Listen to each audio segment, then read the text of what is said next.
because it comes to doing warfare. So, what do you do in that case? Okay, I'm going to blow your mind away. You ready? Spiritual warfare.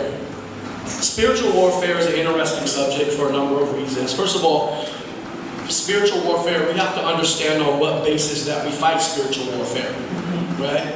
Most of the time, the only position that we fight spiritual warfare in is identifying witchcraft, territorial spirits, demons, and principalities, and we wage war against these things.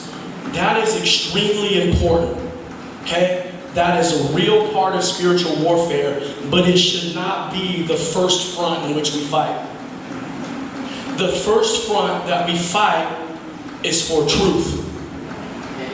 The first battle of spiritual warfare is to know the truth, keep the truth, and walk the truth. Because if we don't keep the truth, know the truth, and walk the truth, we are defenseless against this over here. Right? I want to show you something about your enemy. Can I tell you something about your enemy? Well, I'm going to teach you something you're going to blow your mind. Right? Now remember in Genesis, when man fell, the woman got cursed with childbearing, the man got cursed with working in the field, the ground will be cursed, he'll go through much toil, and then he turns himself and he curses the serpent. What does he tell the serpent? He says to the serpent, he says, you shall dwell on your belly all the days of your life, and you shall eat the dust of the earth. Right? What is he going to eat? The dust. What did God make man out of?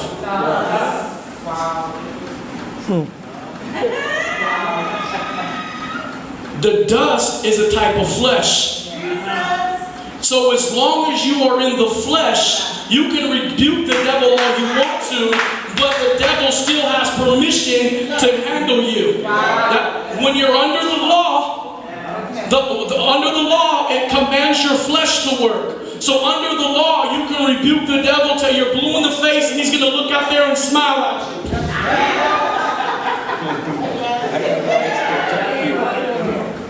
But when the dust, the Bible says when God blew into the dust and he became a living what? Spirit. When you get born again, you're no longer born of the flesh, but you're born of the Spirit. You're no longer under the law, you're under grace. Now when you understand that you're in the Spirit and not of the flesh, now it is through the Spirit of God, you command him to get back into his position. I told you to get back on your belly, devil.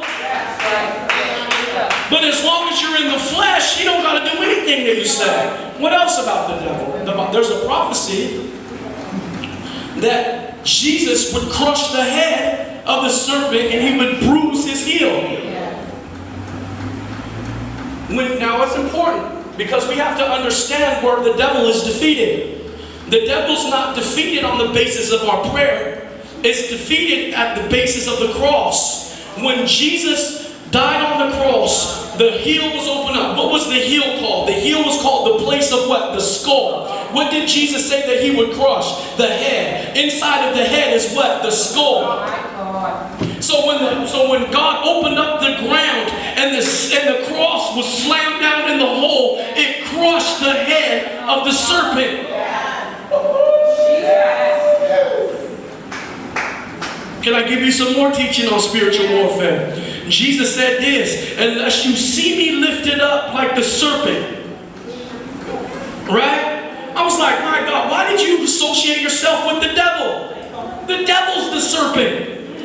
Why would you do that? Why would Jesus compare himself with the devil?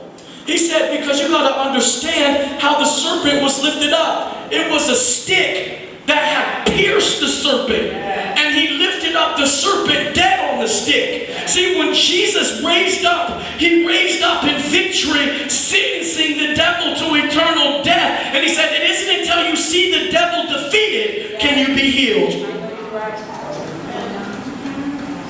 So your spiritual warfare first has to be fought on the basis of truth. What is truth? I'm not in my flesh anymore. I'm in the Spirit.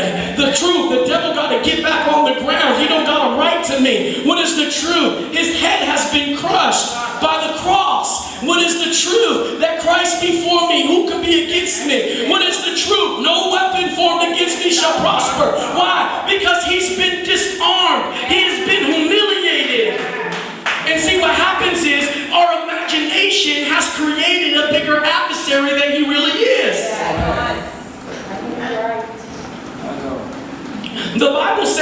serpent. Revelation calls him a dragon. When's the last time you've seen a dragon?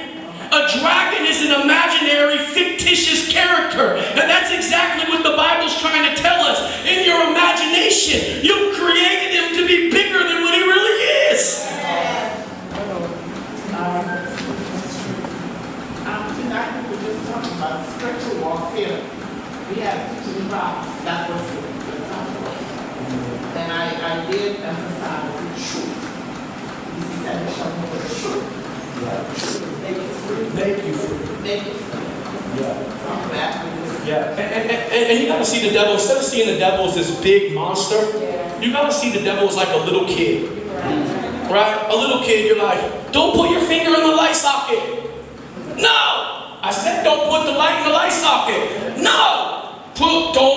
You gotta always remind the little kid what he can do and what he can't do. See, if you don't remind the devil of the covenant, he's gonna do whatever you want him to do.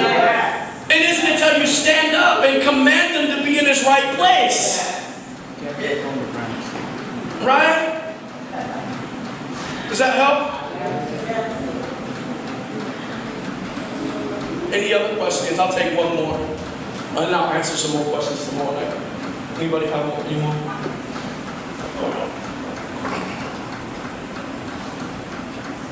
No? I want to hand the service back over to you. Thank you for coming. Invite a friend. Tomorrow night will be my last night with you. And man, we're just going to continue. And you guys be blessed.